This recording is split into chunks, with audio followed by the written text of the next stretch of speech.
good Cyber Monday to you all.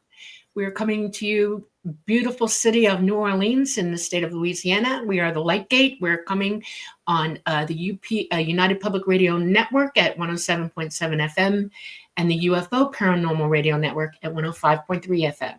We are on Facebook. We are on Roku. We are on Rumble. And we are on YouTube. We have a really interesting show. I want everybody to buckle up. It should be interesting. And I'm just going to say real quick, hi, Carnation. Thank you so much for supporting our network. We love you very much. If y'all are thinking about it, Christmas is coming, and this is good stuff. Go for it. Okay, Preston, take it away. Thank you, Dolly. Thank you, everyone, for joining us tonight. Episode 82 of The Lightgate. So excited to be with you tonight.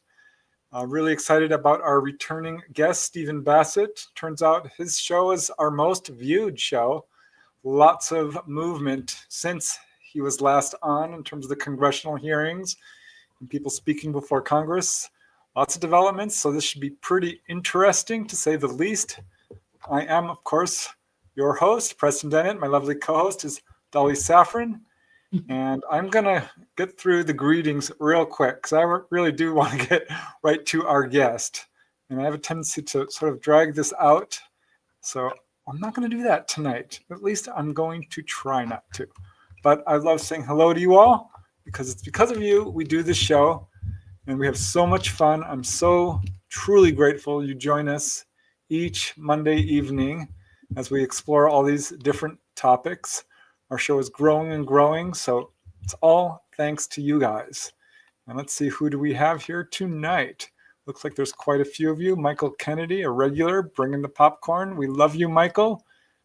Namaste of endless generosity. Can't say much more than we love you eternally and always and forever. Thank you. Namaste. Ruth Kleiber. Yes. Stephen Bassett is coming on. This is going to be a good one. Thanks for joining us, Ruth. We've got Scarlet Fire. And who else do we got here? We got Teresa Levine, who says, hi, Dolly. Hi, Preston. Stephen, everyone. Raul, thank you. Truly appreciate it, you guys. It means a lot. When you support the show, it really does help us a lot. So thank you, thank you, thank you for your very generous super chats. They're always appreciated. Hi, Peak. Happy Lightgate Monday. I've got your question all starred and ready, so thank you for that. We have Dana Matthews. We have all kinds of people joining us here tonight. Louise, greetings from New Jersey. We have Fab22. How you doing? Nice to see you here. Very cool. I know you. We have Christopher Harmon. We have Chameleon UK. I heard Bledsoe sees drones all the time. Think Russia's spying on him too? Everybody's spying on everybody. Okay, Olivia, blessings, love, and light. We've got Pam Harris. We have videos from the underground waiting. I'm not going to make you wait too much longer. I promise. Flubber Lane, I'm here. Yeah, and excited. We have Catherine Jones. We have Octopus with no friends. Very cool. Janie Mashburn. We got Michelle Tawagi all the way from Canberra. Looking forward to today's show. Yes, morning for you, evening for us. We have Bob Thorson. Thank you, Bob. Amazing. Truly generous. Very kind. We love your goodwill and support, so thank you. We've got Grandmaster UV. Hey, what's up, Steve? It's Jonathan. We're all about to watch. Our audience is growing even as we speak. We've got Kaj.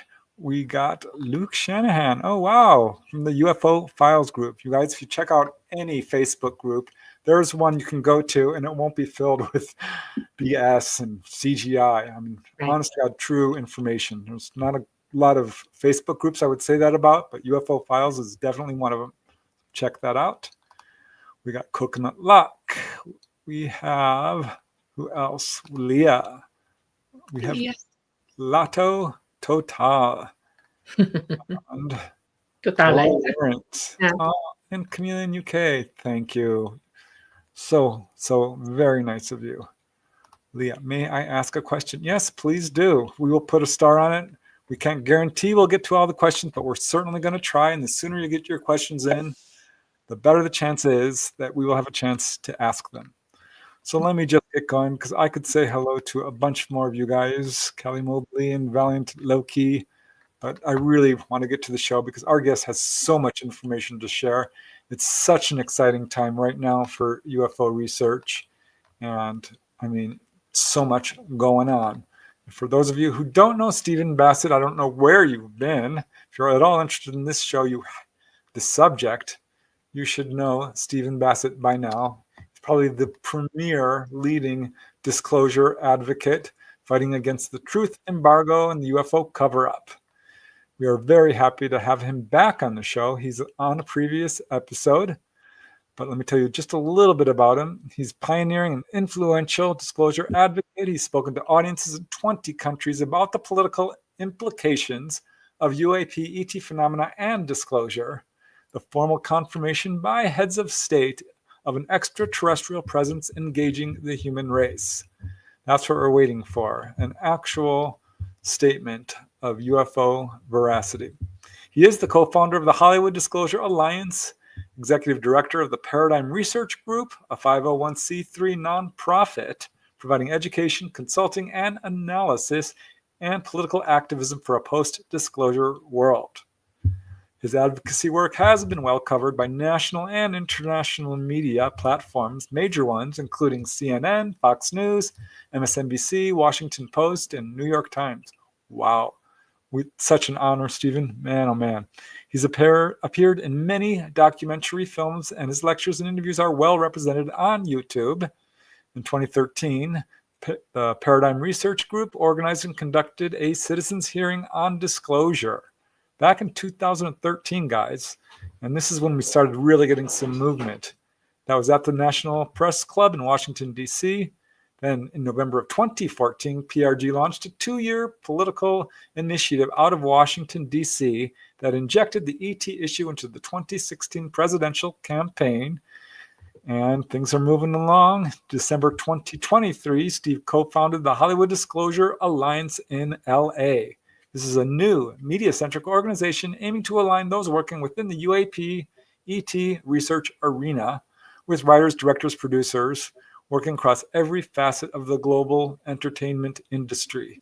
The media is a powerhouse with this subject.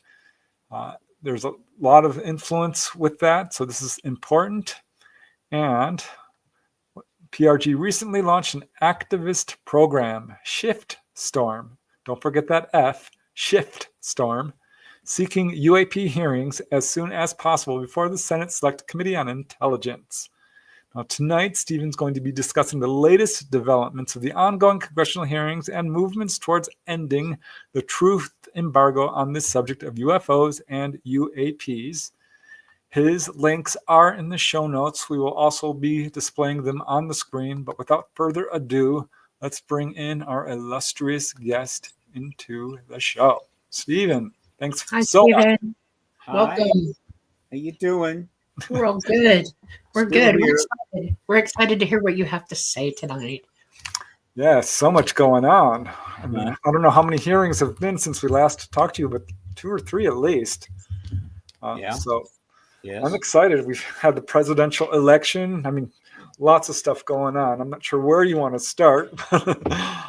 That hearing with Lou Elizondo, Admiral Tim Gallaudet, Mr. Rich, who really made me mad when you some of the stuff he said. I think that might be a fun place to start, but wherever you want to go is awesome. Look, let me take this approach. The interesting thing about what's happened is that the beginning of all this really is in Roswell in 47 July. And something happened, as you know, we had a crash, and they found debris. They put out a press release saying that they'd got the flying saucer. It was the truth. They put the truth out. God bless them. And within a few hours, almost certainly the word got to the White House. This is not something they're going to keep from the president. So Truman ultimately made the decision, though it's not been confirmed, the historical record is not available to us, but made the decision to have General Ramey turn it around. Turn that around, right? We're not gonna have that out there. And so this event that started it off happened within the context of history at the time. And that context was really extraordinary. It was not normal by any means.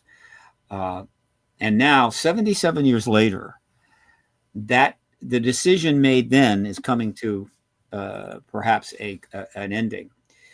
And this ending is occurring in extraordinarily unusual times. It's almost like a perfect balance here. It's symmetric.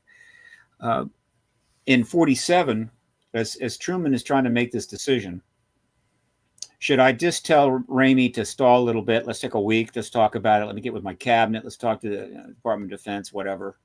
Go over this and then decide what to do. And then he could very well have decided, look, American people managed to get through World War II.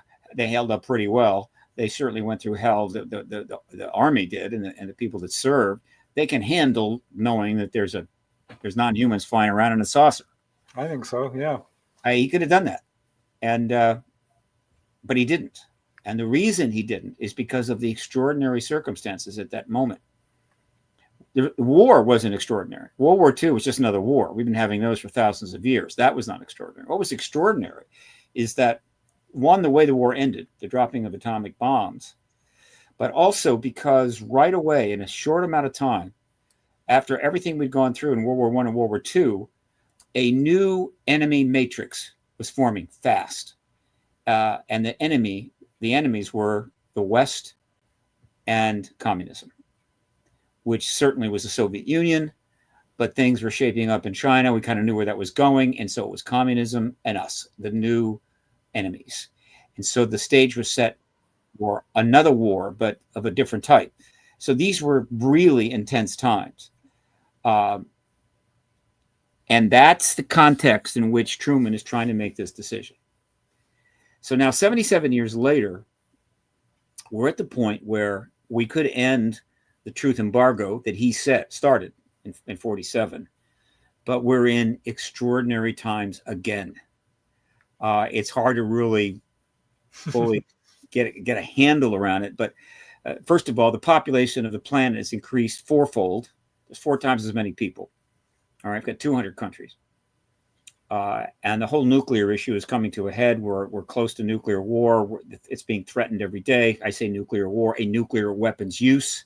And then what happens after that? Well, that's in the hands of the militaries and the fine heads of state. We have enormous political upheaval in the United States, comparable to just about any of the previous upheavals we've had.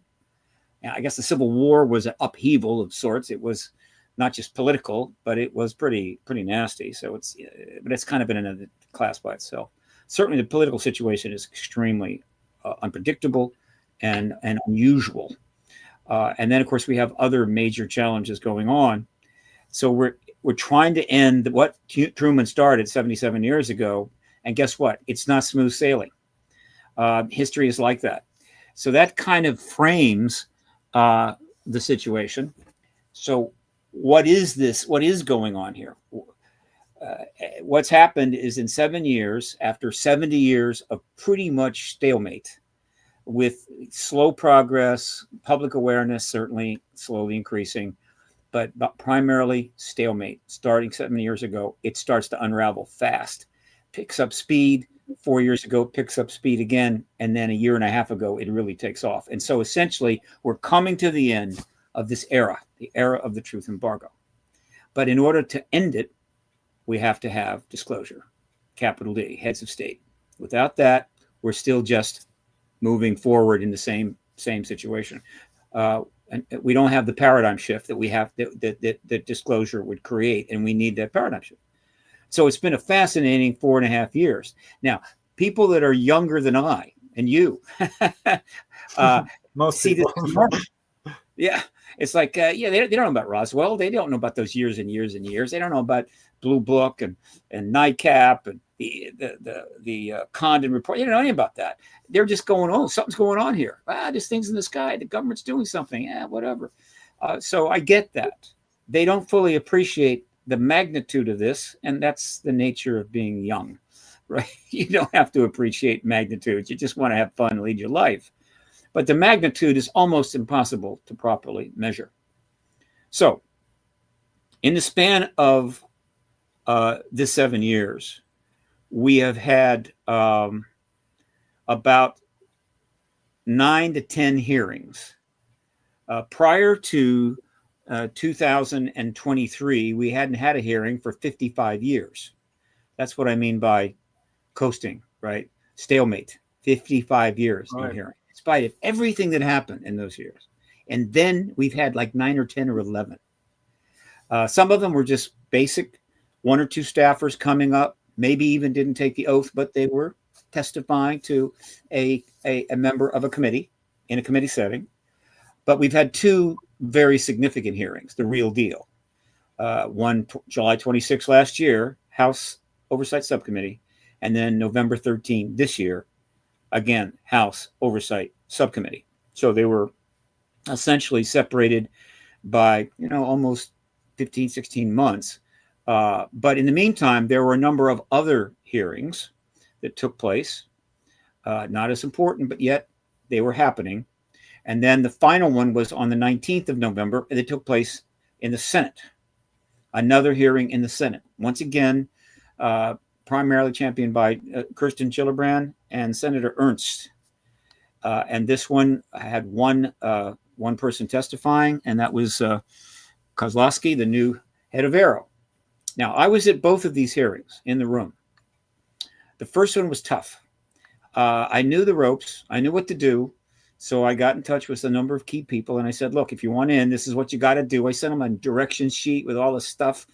And so, we showed up at 5 a.m. We had warm clothes, right? Some of us had a little thing we could sit on and so forth. And it took 6.5 hours for us to finally get in that hearing, but we made it. Primarily because they put in more seats. They took out the stadium seats, put in floor seats, jammed us together, and we were able to be there when 4 people testified to, again, the House Oversight Subcommittee.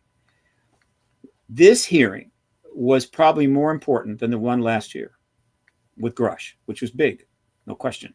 I have a real quick question, okay? Yeah. I want to interject for 1 second, and I'll let you go back on. I'm curious. One thing was read into the congressional record, okay?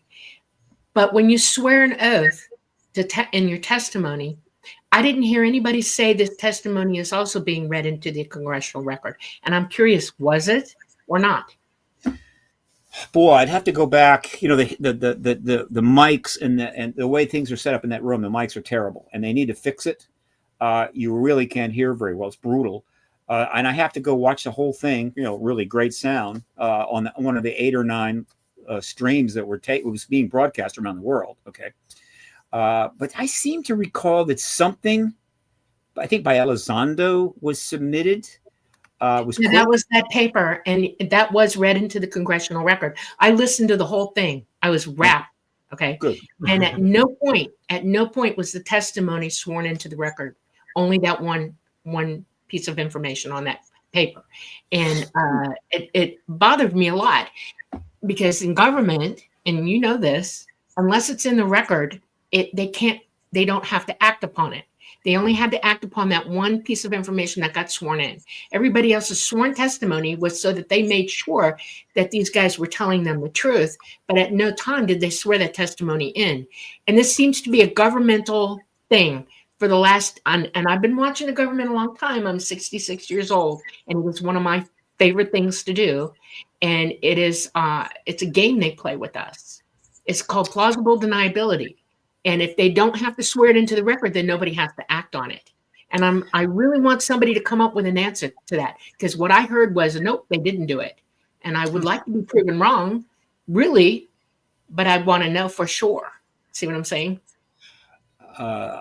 You kind of got me there. I think, first of all, I don't think there's any games being played here. It's possible that could be sworn into the record at any time. It doesn't have to be on camera. All right. And submitting something on the record to Congress that is a lie still gets you into a lot of trouble. That's right. And that's, because being on the record is kind of important. it's like Schumer and Rounds gave went into the Senate and made a very important statement into the record. This was after the bill got gutted a year ago, and they didn't take an oth, but I assure you that they were not going to lie. So I don't think it's any manipulation there. It was okay, and I will go into more detail about the hearing, but we got in. It was hard to hear. They need to fix the mic situation on that. But I'll tell you, there were people sleeping on the sidewalk at 5 a.m. One person was wrapped up in a blanket, out cold, and the hallway was packed. I'm sure some people didn't make it in at all. There's 100 people that went up into the viewing room upstairs. The overall energy level was higher than the Grusch hearing. It was more organized. The line was handled well, and it was excitement. And anybody that we knew, like a George Knapp or Elizondo or James Fox, would walk down the hall next to the line. Everybody's reaching out, high-fiving, doing selfies, things like this. It was high energy. I noted that with great interest. I got to see that. Third Phase of Moon guy Cousins was there with a camera, and he recorded the whole thing. Everybody was there with the camera. There was probably 20, 30 people filming here, filming there. There were side interviews being done. In other words, this time around, the community, I guess you could say, said, look, we got to capitalize on this. We got to use this. And they did. And of course, that is exactly the sign of activism making big progress. All right. This is how things get done. And so it was all represented there. And a lot of things are probably going to emerge from this we don't even know about yet. There were some fortuitous things that happened in my world, but it was, again, an important day, very long, important day. And so that was on the 13th. Then, shortly after that, only a couple of days later, is when Gillibrand confirmed that she would have another hearing in the Senate, and put the room out. As a result, no problems there. But I was definitely going to be there. I got there 2.5 hours early just in case. But there was 20-some people because they didn't know. All right. And so, but nevertheless, this was very significant. And so this was in a Senate briefing room, or rather a Senate hearing room, very large, could easily handle 200 people, about 20 of us. And what happened there is she interviewed publicly, essentially under oath, though I'm not sure if I heard him take one, but it doesn't really matter in this case. But she interviewed Kozlowski, the new director of Aero, replacing Kirkpatrick. And this was important. But what was even more important is that, as I understand, and several sources told me this, you never can be absolutely certain about anything of these types, but she interviewed him privately ahead of time, which is not unusual, but supposedly it was in a skiff. So she interviewed Kozlowski in a skiff before she had him interview publicly. Now, why is that notable? Because if it was in a skiff, it meant that she could ask him very difficult questions, or any questions she wanted, without concern that it would be picked up, okay? And he could answer at a level that he could not answer publicly. So my guess is that she might have asked him about the Aero study report, which was a huge mistake, supported by the DOD and completely false. She might have asked him his intentions or whatever, but that was notable. But then they had their briefing in front of the cameras, which there were, and it was live streamed, all right? And let me mention, it's not hard to go on Google and do a search, YouTube search, Google search, on November 13th House hearing, UAP hearing, or November 19th Senate UAP hearing, and I can assure you, you can watch the whole thing. And the views are piling up. Millions of people ultimately will see those two events. So the first one was clearly the bigger, the more important. What I figured out quickly was what she was doing was introducing Kozlowski to the rest of the world. In other words, Sean Kirkpatrick had a very tough stay. I don't think it was his fault. He was brought in to run Aero. Aero was not set up to do anything. It was set up to just exist while they put everything else together to set up the president to disclose. But they couldn't tell you that. So the public is thinking, what's Aero doing? Is it studying this? Is it looking at UFOs? No, it's just sitting there, not doing much. And he's the head guy and answering questions somewhat and just being a placeholder. Not a good job. Not a good job at all. But somebody had to run Aero while we waited for disclosure. But what he didn't know, what the government probably did not know, as they're pursuing this orderly process leading to disclosure, is that David Grusch was going to turn up. David Grusch was a black swan event, a wild card, and he really threw the deck in the air. They knew about him. They knew that he was unhappy. They knew he'd gone to the inspector general. They knew the information he had. But what they didn't know is that he would go public without asking permission. And that's what he did. And he did it in an orderly way, kept quiet for some time, working with Leslie Kean, Ralph Blumenthal, and also ultimately Ross Coulthard. And so the article comes out, the interview comes out on June the 5th, and boom, suddenly we have David Grusch. And he's serious issue. He basically confirms non-human bodies, non-human tech, which confirms the extraterrestrial presence, which confirms Roswell. Okay, big deal.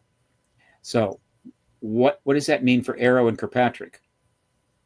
Awful, awful, awful, awful. You are the director of the organization that's named All Domain Anomaly Resolution Office. Here's something to resolve.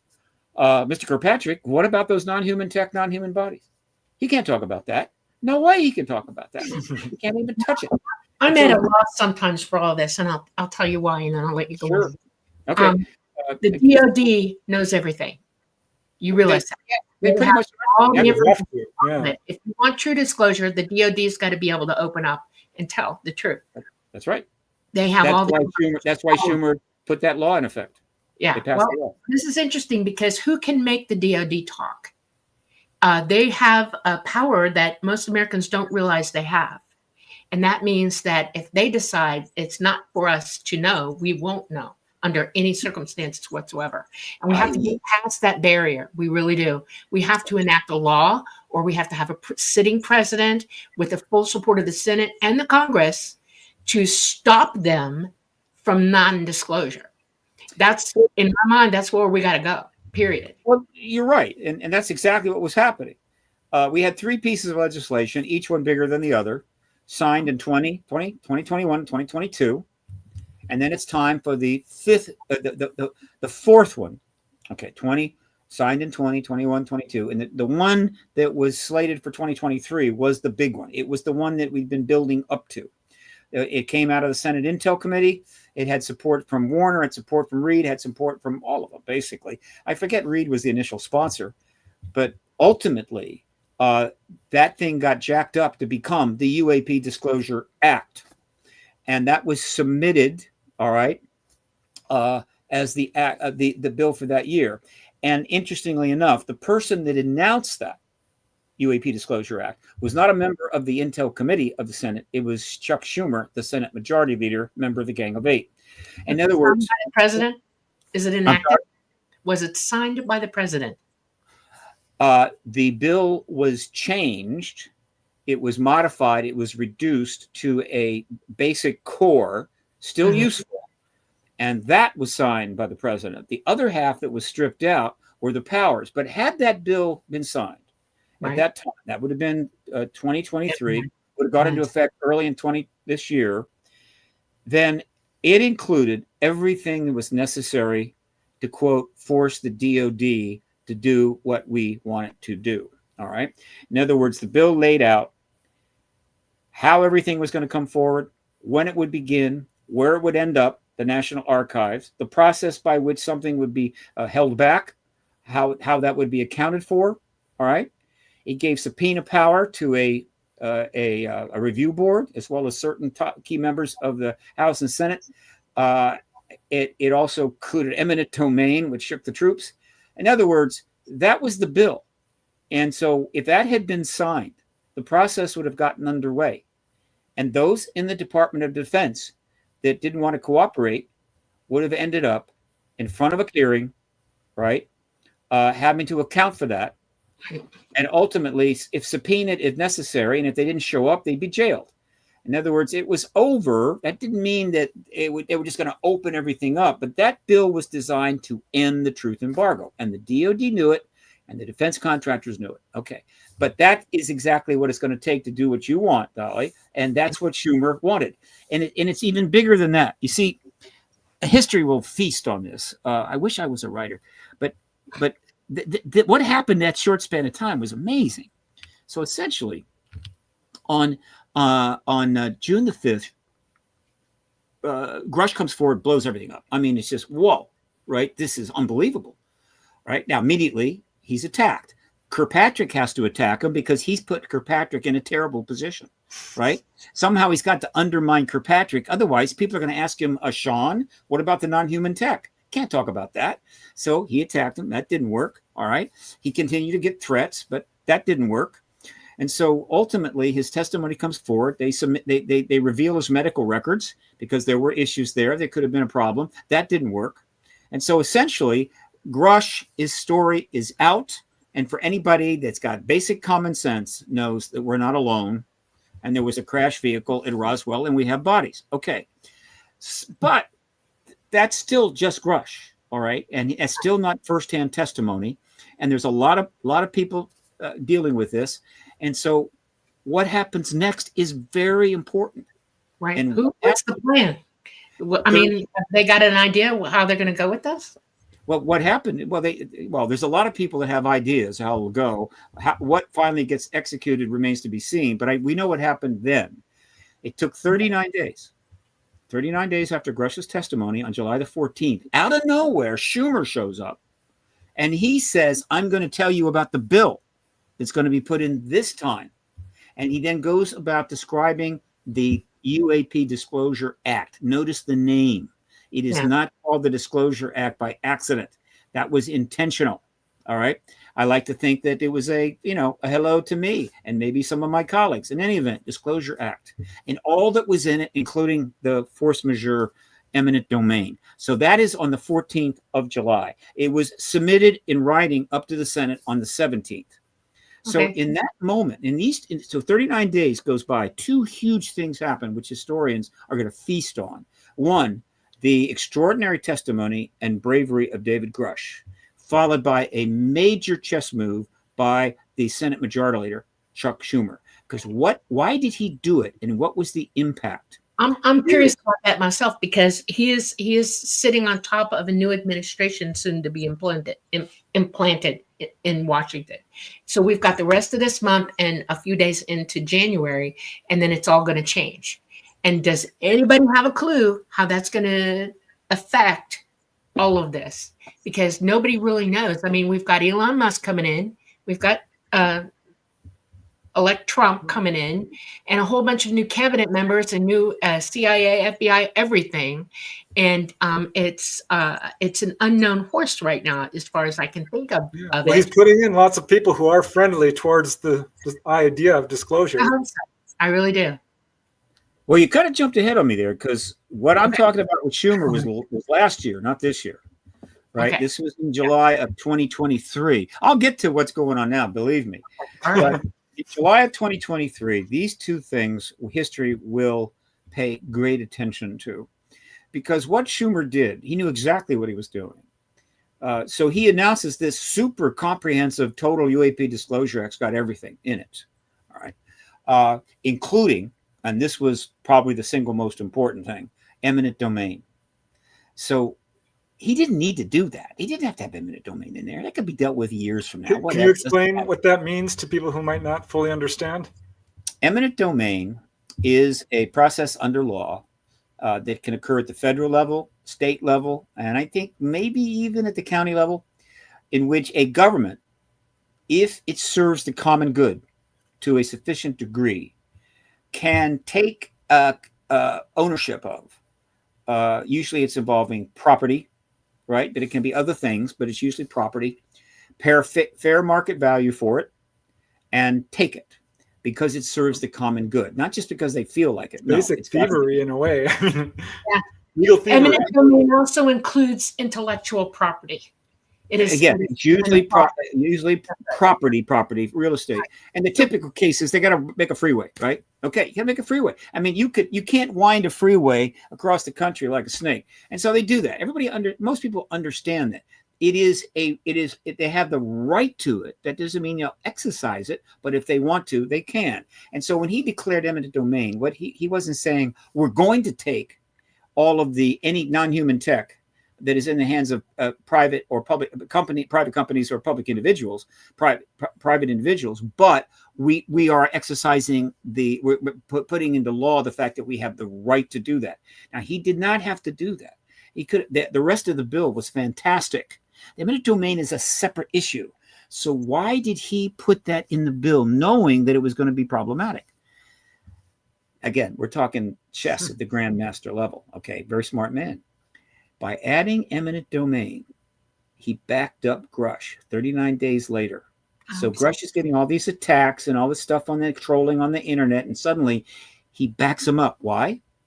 Because you don't put eminent domain into a bill claiming that you have the right to take non-human tech and non-human bodies from defense contractors unless there's non-human tech and non-human bodies.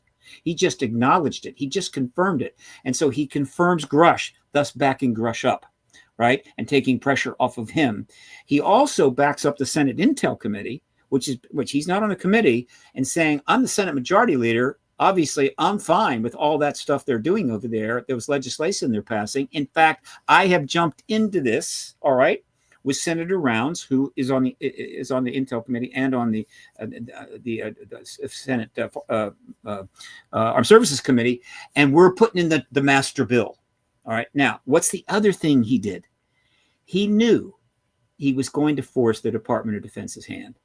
He knew that this, but up until then, it's a little of this and a little of that, and they just dodge and weave and jerk and jive and whatever, and they're still standing, right? They're good. He knew this was going to force their hand. They could not dodge this. And so exactly what happened is what he expected, is that they had to push back against this bill, and they had to do it in a way that it was almost certainly going to go public. Now, as it happened, I have one more question for you. Okay. Sure. By the way, I am a chess player. My father was friends with Bobby Fischer, and I learned to play chess with Bobby Fischer. So I'm a thinker. Okay. Yep. One of the things that concerns me about all of this, and I hear what you're saying, but I want everybody to consider something. If you're going to go this path and you're going to go this way, and they're going to look for eminent domain so that they can pull this information away from them, you have to understand that the door swings both ways. Okay. And they may actually be moving things into a way where the DoD takes control of everything, because they may not have absolute control over all private contractors and all pieces of information. See what I'm saying?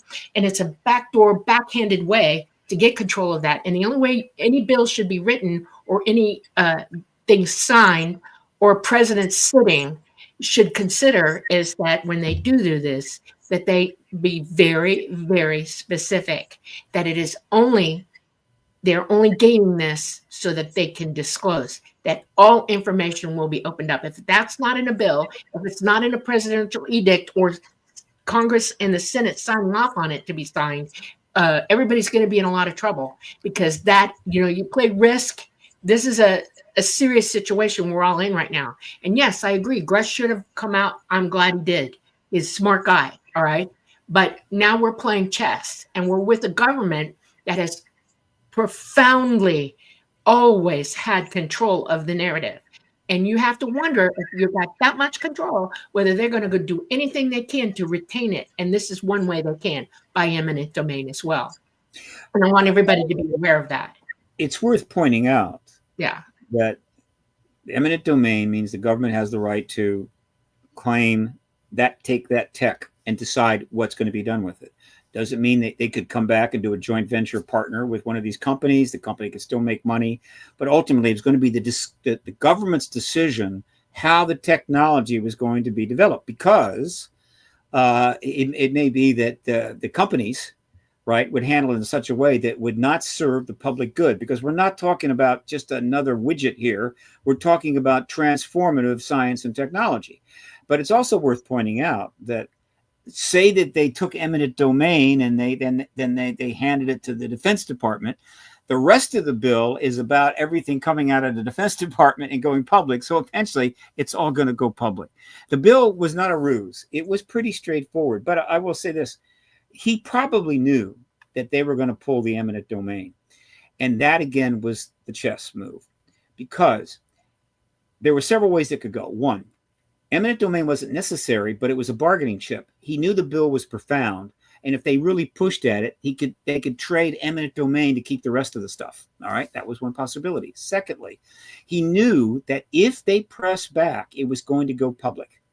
And why is that important? It's really simple. And we did find out. We found out that the defense contractors were sending their lobbyists up to talk to some of the big shots in the House and the Senate, pretty much Republicans, basically saying, you've got that bill. Right. And it got around. We knew it. We don't know the names, but we knew it was happening. So it was publicly understood that defense contractors were moving to defend their rights to access and develop non-human tech. In other words, he got the defense contractors to also confirm that we're not alone, that we have non-human tech and non-human bodies. So he pulled that off. Plus he outed them. All right. And so all good. He also sent a message pretty much to everybody throughout the entire government that, like, I'm a member of the Gang of Eight. I'm a Senate Majority Leader. I'm now all in this too. So it's time for you to start getting your ducks together, get lined up, because you're not going to win this. You're going to lose this ultimately. Fine. Okay. Now they pushed back. They managed to get all the powers out of the bill, including eminent domain, but they left the basics there. The bill started to function along the time frame, and guess what? They have set up a UAP section in the National Archives. You can go there now and find it. Just, search UAP, and stuff is starting to slowly move its way there. But obviously that's not the same thing as that major bill. So all of that happened in the span from June the 5th, then his statement on July the 14th, right, hits like a boom. And then before they could even get the pushback, the House makes its move. And holds the July 26th hearing with Grusch, and now brings him in and puts everything that he had told the World Coulthard and Blumenthal and Keane under oath. And of course, huge splash, big deal. So that's on July the 26th. So in that span of time, the world is shifting. Major things are going on. The defense contractors have had a win, but the truth embargo has had a major blow. All right. So we get through the end of the year. Huge amounts of media. I logged in the most media ever. I think 1,800 articles in 2023. That's triaged out of 3,000 articles. You can find them on my website, paradigmresearchgroup.org, under print media archive, and go read all 1,800 of them. All right. Huge amount of press. And then we come into 2024. And so what is happening there is, let me put it this way. Well, first of all, let me jump back. One of the most important things that develops in 2023, I think starts late 2022, is that a group of individuals in Congress gets real serious about this issue. And of course, in a way that has never happened before. All right. And of course, we're talking about the members of the House Oversight Subcommittee on an array of things, including national security. And there were three members in particular that led the charge, and that was Tim Burchett, Anna Paulina Luna, and Nancy Mace. Now, it's not significant, but is worth noting that all three of them are very, very conservative Republicans, all right, without question. And they are very tough. And they got into this issue and absolutely just grabbed it by the throat. Burchett was going on TV several times saying there's ETs here, there's UFOs here, there's the non-human tech here, non-human bodies, the government's covering it up. Etc. He's saying this over and over. All right. So they have really taken the bit. Eventually, they created the first UAP caucus in the history of the country. Right. Still, not too many people in it, but there is a UAP caucus in the House, and so that is now a thing. And so the House is involved in this issue in an open, formal way, led by the members of the UAP caucus, most of which are at the House subcommittee. I have a really big question about that. I have a question, and you brought it up, so now I'm going to go for it. National security, okay? And we're in a checkmate move right here, right now, because if this becomes a national security threat, if that's the way this narrative is going to go, the government will lock down on everything. There's nothing you'll find out at that point. It will become a war. And I'm curious because I want to know you personally. I'm going to ask you first.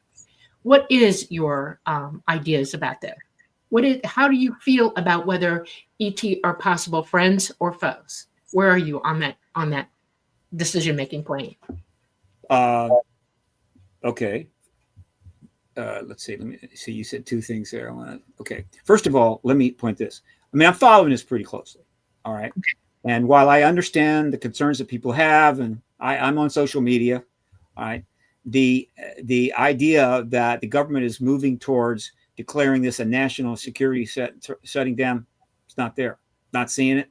Don't see any significant movement in that direction at all. In terms of my opinion, Grusch used those terms, implicitly used those terms, that this could be a national security threat. Point blank, he said it at least 20 times that I've heard in different arenas. And it's kind of the title of Lou Elizondo's book, too, Imminent. Yeah. Well, that's just no. Imminent can mean anything. Let me clarify. Look, I understand it.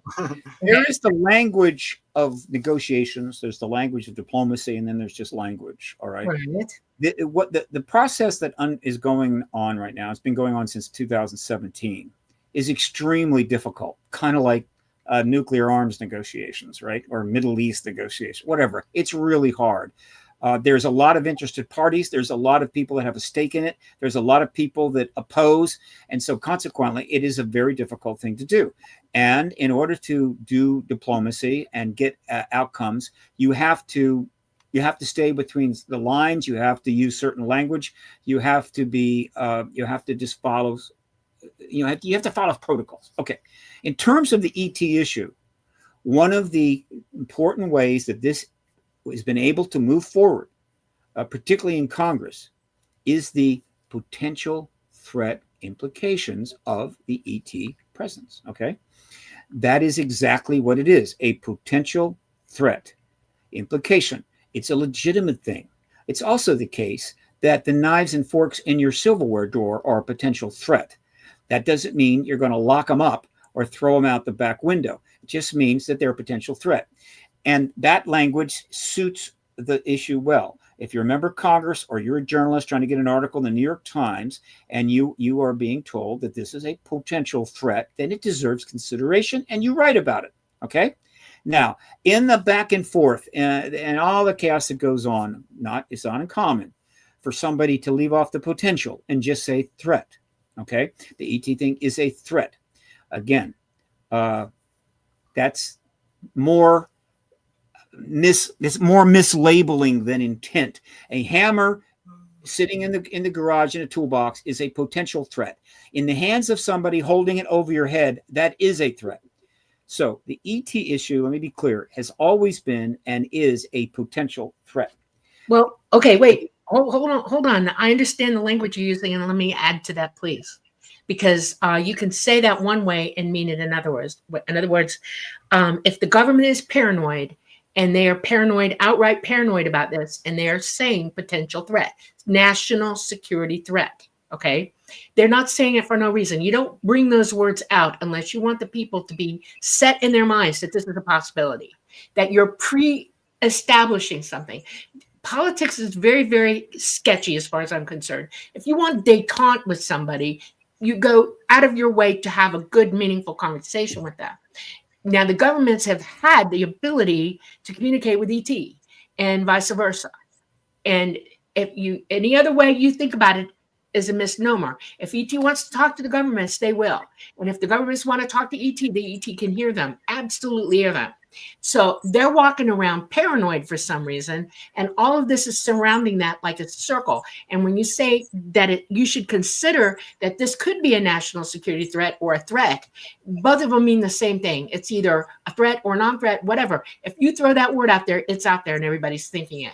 And I still ask you, and point blank ask you, do you think ET are a threat, or do you think that they're just trying to help? All right, let's dispense with that. The ET presence is always a potential threat. In terms of a serious threat to the human race, the planet, our way of life, no. All right. And now to the other matter, let me point out something. The U.S. government doesn't want to talk about this at all, right? Year after year, after decade after decade, they don't want to talk about it at all. The people that are bringing up the word threat is not the government. It's not the DOD. It's the people that are trying to end the truth embargo that are challenging it. Right. And so when Elizondo and Mellon come forward, right, as citizens trying to move forward to end ultimately this truth embargo, they're using the word, or they should be using the phrase, and usually do, potential threat. Rarely is national security Is that attached. to get their attention then? Is this a plan of them trying to make them disclose because of that? Well, it is, again, what I was trying to say earlier, and probably didn't say very well, is that starting in 2017, well, actually starting early next year, 2018, the process begins in which the Congress needs to be drawn into this and start getting serious about it. And so they're taking witnesses up on the Hill privately. There's meetings taking place, a lot of them, who knows how many, to educate these members safely without the cameras watching. No press release, none of that. And so they're educating the Congress, trying to convince them of why they must engage this issue. Now, again, you're talking to politicians, right? You're trying to get them to do something about an issue that's been demeaned and undermined and ridiculed for 70 years. And you're saying, we need you to get involved, right? And so you have to pose it in a way that makes it appropriate and safe for them to do that, because would the president asking for that to happen be a good idea? Asking for in what? other words, a president directing a commission for this actually to occur. In other words, the president's sitting there waiting for everybody to make up their minds about what they want. A president is an executive officer, okay? He's chief in charge of all this stuff. He hears it. He knows what's going on. We have one incoming and one outgoing right now.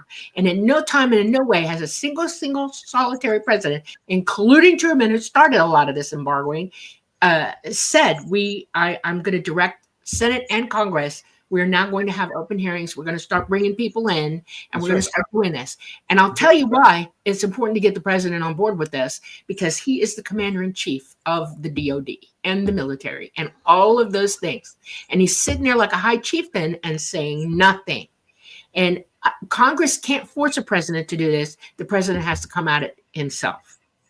And with all of this disclosure going on and all these people talking, how come we can't, as a human race, people, all the people in this country and every other country on the planet, start attacking our president and saying, you're going to do it. You're going to do it now. In other words, if you want disclosure, go after the big guy and make him act. He's our president. We voted for him. We can just as easily vote him out. Congress and the Senate both have that kind of power. And it's time. It's time that you all gang up on it. And waiting for them to decide whether they want to hear it or not is kind of a problem. Let's just say that this issue is like no other. Yeah.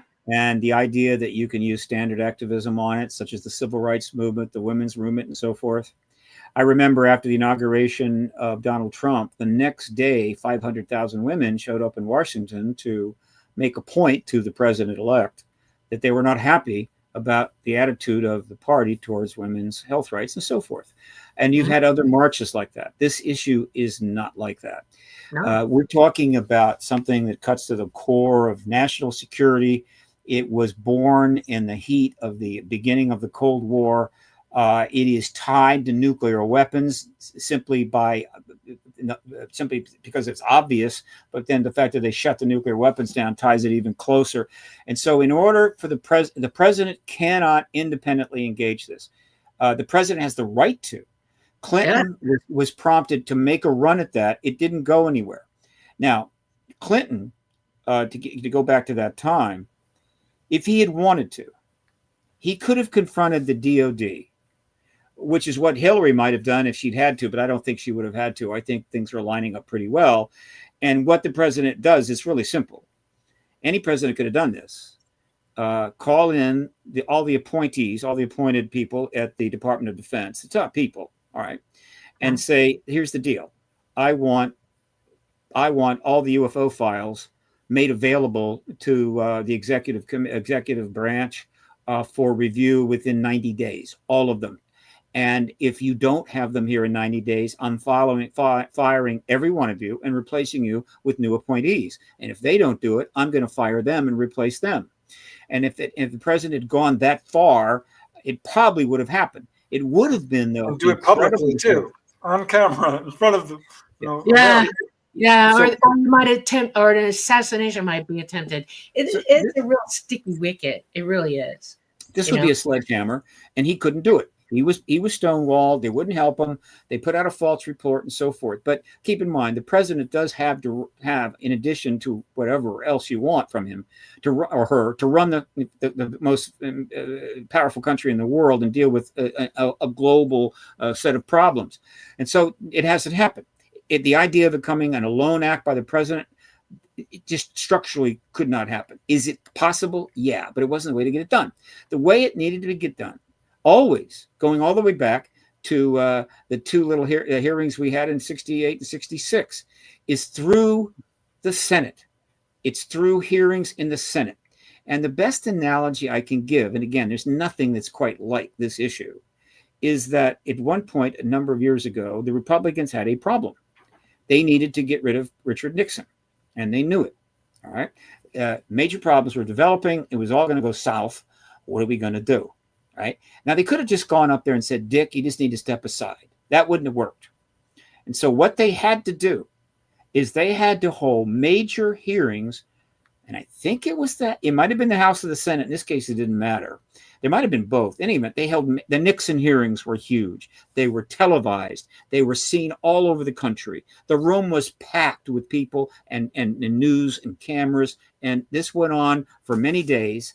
And it was because of those hearings, they then could walk up on the Hill, walk to the White House and say, Dick, look, everybody's kind of got the picture now. It's all over the country. You need to step down. And he did. This is even bigger than that. In order to get disclosure from the president, you have got to establish the platform on which the president can stand. And that platform can be a number of things, but basically it needs to be Senate hearings, right? In which you have high-level people with high credibility testifying under oath, many firsthand, to the evidence that we've all known about for 70 years, but have never been able to testify in front of Congress. Now, the way the world works now is you hold a hearing of that magnitude, and it's going to be seen by tens of millions of people all around the world. And so now this whole thing is hugely in play. You've got witnesses that have pretty much given the information. You've got members of Congress that are participating. When you get to that point, the president can now walk out in the East Room and say, I have watched these hearings along with the rest of you. I have talked with my top leaders. I have talked with my advisors. I've made some phone calls, and I can confirm what you have just learned. We do have non-human tech and non-human bodies. This is a major deal. I'm going to support this information getting out. Thank you. We'll talk again on Monday. That works well, but they had a second problem. It wasn't just enough to set the president up by major hearings so that the president could come out and make the confirming announcement. They had to set up the infrastructure that was going to deal with the unbelievable explosion of interest the day after that announcement. Because the day after that president makes the announcement, the whole world is coming to our door and to the door of every other head of state of any major nation with 10,000 questions. There is all kinds of things that need to be dealt with. And so in order to be able to have the president do that, in addition to that, you had to set up the infrastructure, meaning you needed an arrow. You needed legislation, okay?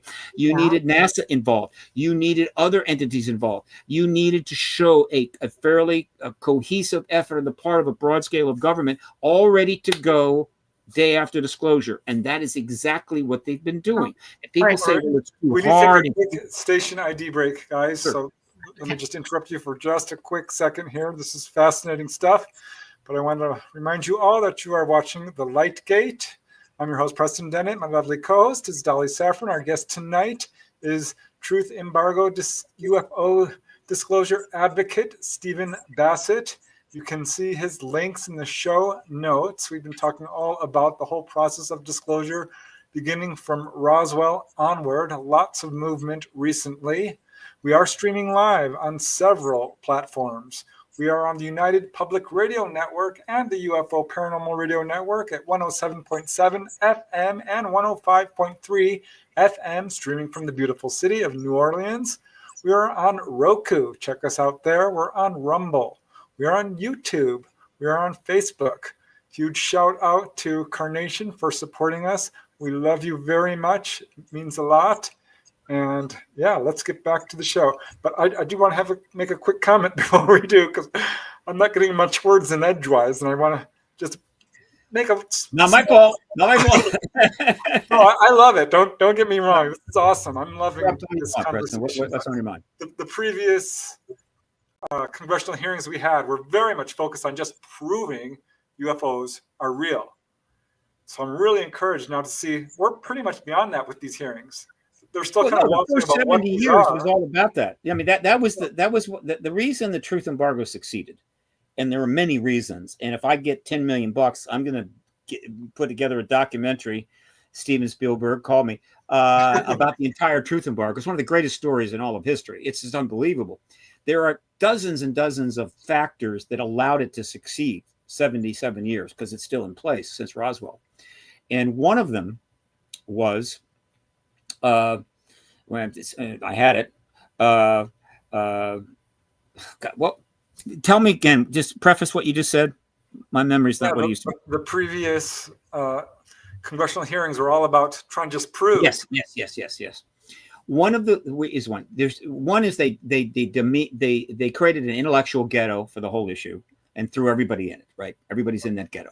Right, and so you're in the ghetto and you're dirty and you're walking around. You don't know what you're doing and you're apart from society and we don't care what you think. They did that, but then and by doing that, the public responded in an appropriate way, but it served as the truth embargo, and that was okay. Look, you won't admit this, but that's all right. I'm going to prove it.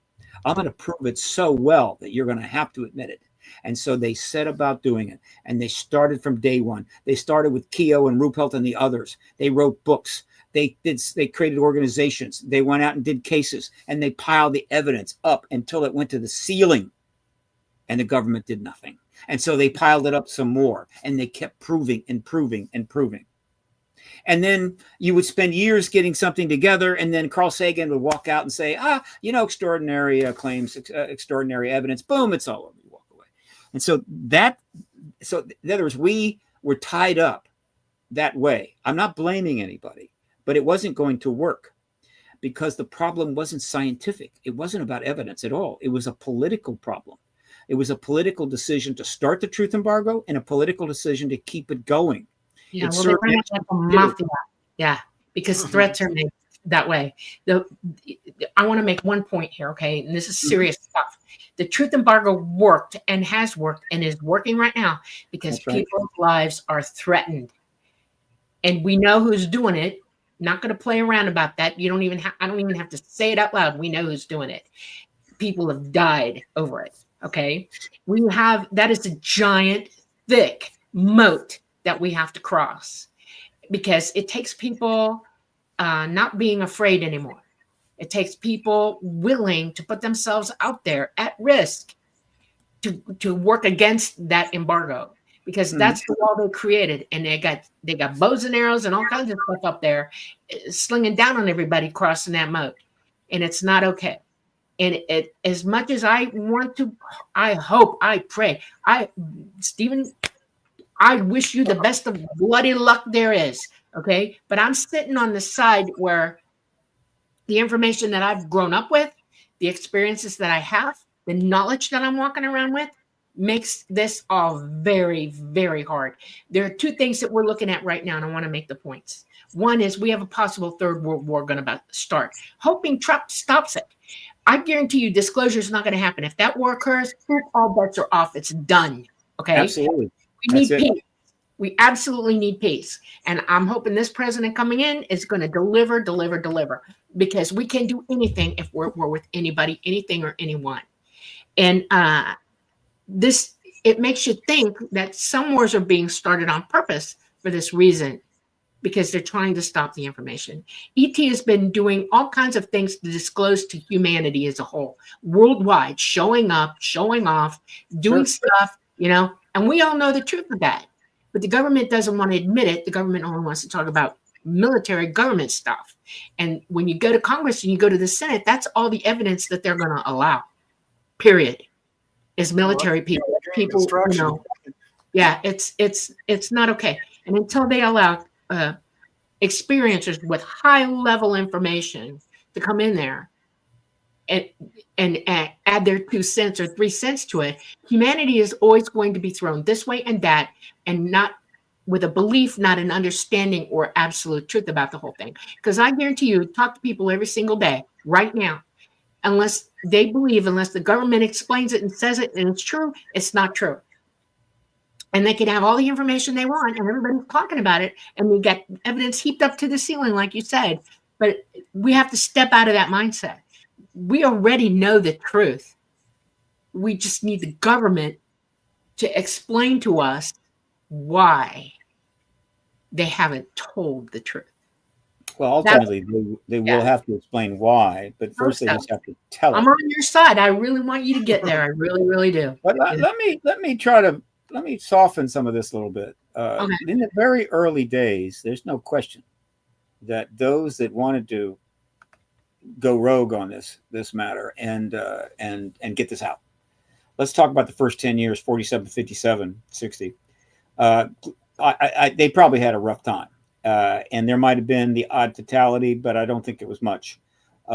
In the aftermath of World War II, the frame of mind of the military was totally gung-ho and national security, and most people didn't want to do anything to thwart that. We had a clear threat. And so I just don't think there were many people like me. Now, there were people in the UFO issue, no question. We know many of them. By and large, they had a difficult time in some cases, but nothing compared with the typical activists in Russia goes through right now. Secondly, that's all changed. I mean, it's totally different. We've had astronauts say there's an ET presence. We've had businessmen say it. We've had Gallaudet. No, Gallaudet didn't do it, but Gary Nolan did. He's a Nobel Prize nominee. It's hard to find people that haven't gone on television and say there's an ET presence. I've been at this for 28 years. I've never been bothered, never been threatened, never been bothered, never been harassed, nothing. All right. I know a lot of colleagues say the same. Now, that doesn't mean there isn't some of that, but overall, we are so far further along than we were 7 years ago. In the last 7 years. Now, the first 2 years was kind of slow. That's because a lot of it had to be behind the scenes. So the media was getting involved and building up a lot of coverage, which was good. All right. But once the Congress got enough briefing behind the scenes, they decided to move. And interestingly enough, the first move that took place, right, in terms of legislation, all right, was in fact Marco Rubio that went ahead and said, look, let's put a little piece of legislation into the COVID bill. And so that was put in 2020, in July. In 2020, it was signed by President Trump in December of that year, the first bill. Now, Rubio stepped back from the issue after that because the Senate changed hands, went to the Democrats, and he had other plans. But in any event, he started it. And then the Senate continued to put that legislation out. The media continued to grow. More people were going in front of cameras and saying it's real, it's true. So overall, it's been a fairly steady process heading to disclosure. But still, in order to get the preparation done, to get the people on board, members of Congress and so forth, it needed to be cast in a comfortable way, and that was a potential national security threat. And the other thing that they talk about a lot is a potential threat to the airways. In other words, they might crash into some of our airplanes. I mean, that's another reason to look at this. They don't crash into our airplanes, but it's a reasonable reason to get into it. You can't, as a politician, walk out in front of the cameras in the Dirksen building and say, look, the damn ETs are taking people out of their bedrooms at 2 a.m, and they're taking them up to craft. They're sticking needles in them, and they're creating hybrid children. And we've got to deal with that. That can't happen. Nobody's going to do that. It's not going to go anywhere, even though it's true. And that is the nature of negotiations. It's also the nature of chess. I'll tell you what else is true, and this is where some experiencers are on a level that is above that. We got not just gun footage, cameras. Right. Seeing one of those jets has got 1060p, unbelievable color, 3D, all of it, and they've seen things and done things that you don't know about because ET's flown with them in mass, 4 at a time sometimes, surrounding jets, flying with them and showing them what they're capable of and letting them have a very, very, very close-up view of their abilities. And they do it for a reason, and yet you all aren't privy to it at all. It is that the point is this: when they shut down a nuclear facility, it's because they're trying to draw attention to a potential threat of our own, to ourselves. I agree. When they show up on the jets and they're showing them what they can do and harming no one, they're showing them a potential threat to themselves, what they could do to themselves. There have been 2 crashes that I know about that were caused because the pilot freaked out, did not believe they were friendly, were told they weren't friendly, and actually caused their own demise. 2 jets that I know about, personally know about. It is not okay. This government is playing games with information that we should know about. They are playing games, absolutely playing games. ET has done nothing to anybody to hurt anyone. They've tried to show the governments on this planet, not just us, everybody, what the potentials are, the scientific, absolute truths that we're all facing right now as a people on this planet. And it's not going to take, I'm telling you, we need to go in there with a clear mind and a clear set of knowledge ourselves before we meet these people and start talking to them, because the whole story is not being brought forth. The whole story isn't, because there's information out there that they don't even say in Congress have not yet. And that is, we have things going on in our solar system, in our galaxy, that are causing things to happen to us right now. And we're not being told the truth about that either. They walk around it. They're not saying. This is serious stuff. And it's like they don't want experiencers talking, because I guarantee you 80% of all experiencers know this story. They know the truth about it, and they don't want it to come out. There is an agenda on top of everything else. And if you want to go force somebody's hand, you need the whole truth and nothing but the truth when you face them off. That way they can't come back with a national security threat. They can't tell you ET's evil and they're about to kill everybody, because I guarantee you that's a possibility. That could happen. And we are all sitting here going, we need to know. And we need everybody to have a say in this. Not just a few people, not just a few government employees. We need all the people in on it. And I would challenge you to start thinking that way, and consider bringing real, honest to God experiencers in, verify the veracity of their stories yourself, go through, vet them, and then bring them up and let Congress bring them up where? Into Congress to talk. They will have their day. I hope so. But it will not be until after disclosure. I mean, there's so much evidence out there. They will have their day. In 1962, I mean, this is an important event. I just want to mention real quickly. Joseph Walker launched from Mud Lake, Nevada, getting a record high altitude flight. And he had cameras around his plane, and there were 5 craft above him. This was higher than we could go. This was 200,000 feet, moving at 3,400 miles per hour. This is a very well-documented case. And we know they have photographs of this. Why we haven't seen them, I don't know. That's what I want to see. If they keep showing us these little white dots and these cameras, I mean, it's ridiculous. It is a conundrum. Here's what we do know. Right. The government has never formally acknowledged that this is real. And I'm sorry. The government has acknowledged. The government has acknowledged this is real. Now, exactly when that broke is hard to say, but it's during this last 7 years, you had a couple of pronouncements that came out from the Pentagon, which can only be interpreted as, this is a real phenomena. All right. Now, the next step after it's a real phenomena is some of it a non-human phenomena? They won't go there. Grusch did. All right. He's the first person to really do it in a way that caught people's attention. And so they know where this is going to end. The Department of Defense, they have computers to game everything out. They've been gaming this out for years. They actually put out in the early 90s a multi-million-dollar bid. They paid a company, a very well-known public relations company, millions of dollars. This is the early 90s, to completely review how disclosure could happen, how we could transition to a world in which this thing was known, and what would be the way to deal with that once we're disclosed. And it took about 5-6 years, and they got this report back. So they got the report back sometime about, I think the Rockefeller Initiative was going underway in the Clinton administration. And they got it, and they've sat on it, and they've probably gamed it even more. So it's not like they're befuddled about what to expect.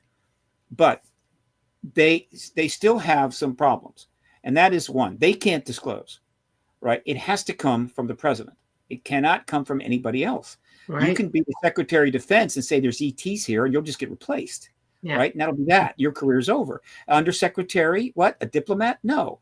A member of Congress? We've had astronauts say there's ETs here. Didn't matter. It's got to come from the president. In the same way, we're not going to send troops overseas to fight in a war or even draft them to fight in a war unless the Congress, under the law, declares war.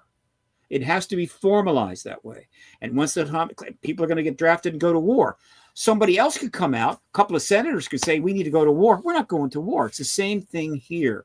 When you get to matters of this magnitude and importance, it has to be coming from the appropriate source, the appropriate level. And the level here is the There are two instances where war can be declared by a president, and that is imminent threat. If we have been attacked and it's coming at us, a president can pull the trigger and you can't stop it. It will happen. He has the military at his disposal and he can call it at that moment. You're probably right. Yeah, you're probably right. I'm doggone right. I'm military. I grew up with this. I know. But even that is under a stricture. It's under a process, right? It's not the No, you could declare war. Roosevelt did it when Pearl Harbor happened. Guarantee you that was the end of that. He didn't ask Congress anymore. We went. He made the decision. Look it up. No, I agree. I'm just saying, but still, it was the president. It wasn't like the Secretary of State. That's exactly right. That's a moment where the president can pull the trigger on that one. There's another reason why we can go to war, okay? And that is if another president in another country absolutely makes a direct threat and says, we are going to bomb you, we can instantly go to war. Congress will immediately go, yeah. But the president's already called it at that point. He's already pulling the trigger.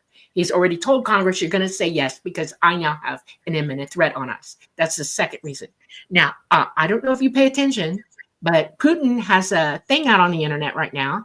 And I know two people who speak fluent Russian who say this is the real deal. He's made threats against the U.S. He had it on for 24/7 for several days on the internet, threatening the U.S. because of what the U.S. is. He's been threatening the U.S. for months. Yeah, but this is recently. He started this like a week ago. Yeah, he took it up a notch. Okay, so we have that working at us. And we have a president incoming who's trying to stop that, okay? We also have another issue at hand here. And I want everybody to think about this. I mean, I don't understand how we could not think of it. Once we all know that ETs are real, we have to be able to stay calm for 5 minutes while we all come up with a plan on how we're going to react to it. And that way, the only way they can disclose is if they already have a plan in place for the reaction. Because it's not just us that's thinking about it, it's them. You let that cat out of the bag and there must already be a decision made.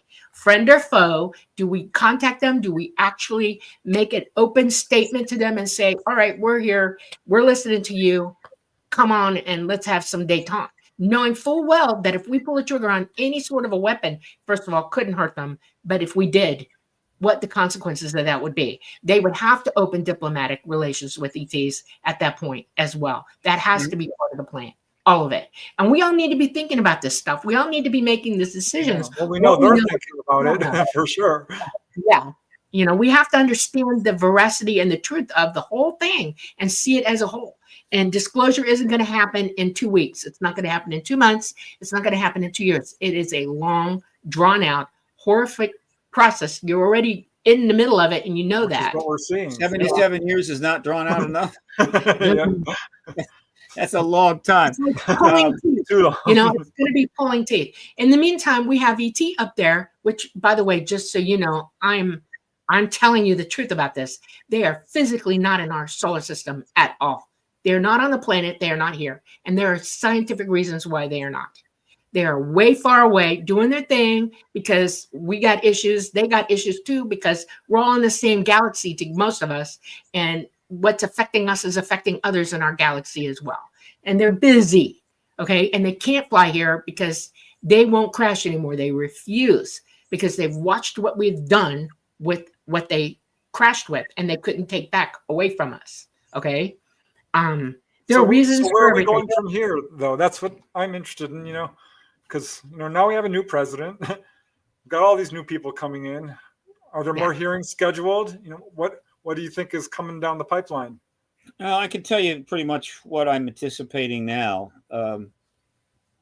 So just, nuts and bolts, current situation.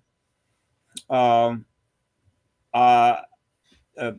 Gillibrand has expressed an interest and willingness to talk to Bob Salas, the leader of the nuclear weapons shutdown witnesses. I have delivered a full set of the witness statements and affidavits to all of the Intel Committee offices, which includes hers, of course. I've also submitted a set of those affidavits to pretty much everybody on the subcommittee of the House Oversight Committee. I've met with Mace. She has met with Bob Salas.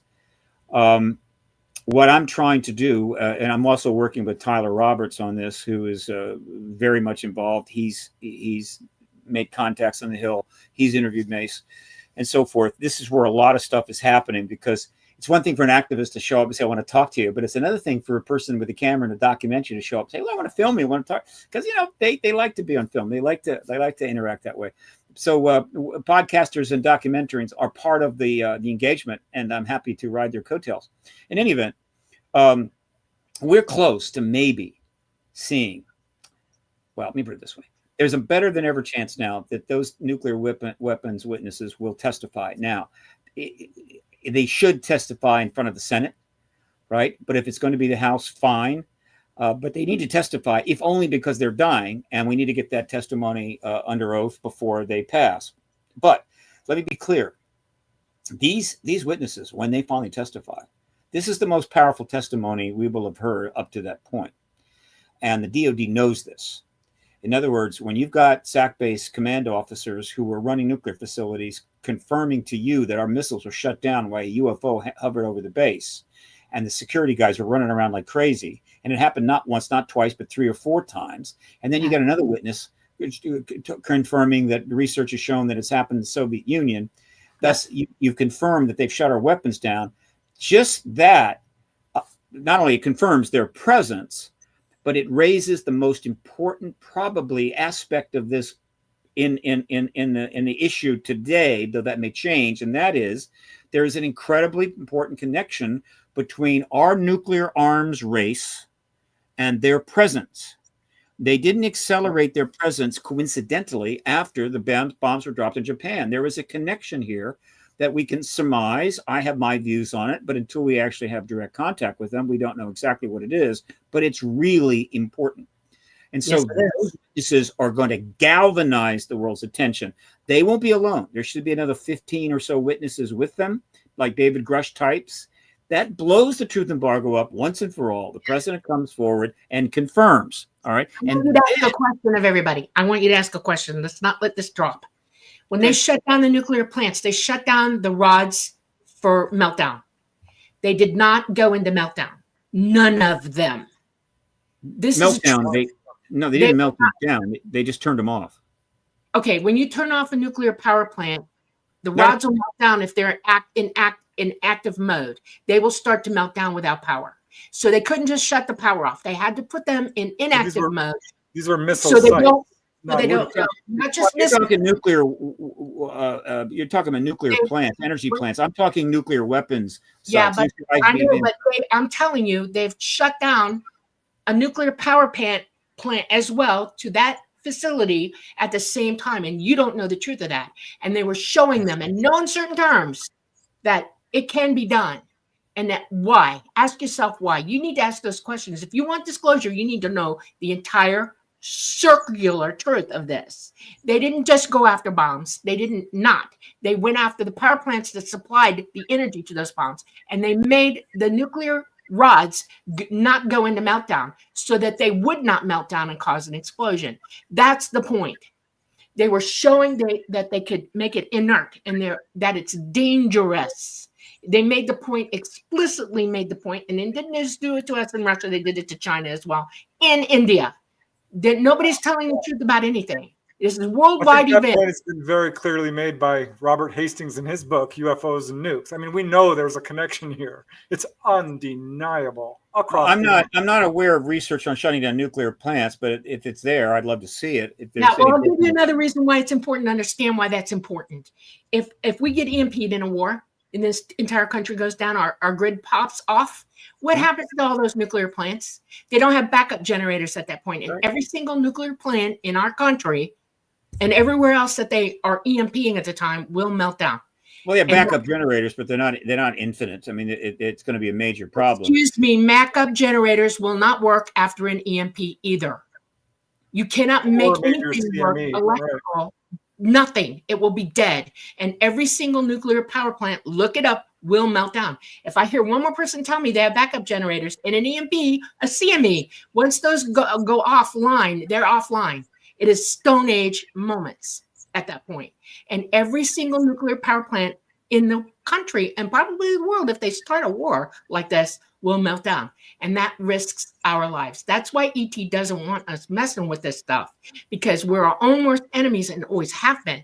And this is, it's like, if you want to decide who's right and wrong here, or who's trying to tell the truth and who isn't, look at who's not telling the truth. Look at what ET is trying to demonstrate, and then make up your mind about who is friendly and who is foe. Yeah, okay? Well, I think this is exactly what we all do agree upon. That's why it's important to get connected to the nuclear issue. Yeah, because experiencers aren't talking off the bottom or the top of their heads. They have absolute information. They have scientific knowledge for this. I'm not the only one, okay? There are plenty of us out there that can tell you the truth about this stuff.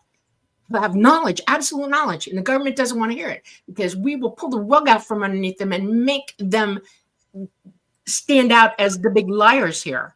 And that's what they're afraid of. That's why disclosure is going to cost you a lot. I have another question for you. You talked about Hollywood and them doing movies and stuff. Are they going to tell the absolute truth? I mean, are you going to use information that's proven on the record, blah, blah, blah, blah, blah, and not have it become a melodrama? Hollywood doesn't have a good record. Look what happened to Fire in the Sky. Yeah. All that we can do is and what the Hollywood Disclosure Alliance is about, is to, we got 180 members right now. About half of them are Hollywood and half of them are UAP. Some people have a foot in camps, but, and obviously we'd love to see, higher level people in Hollywood come in. It takes time, right?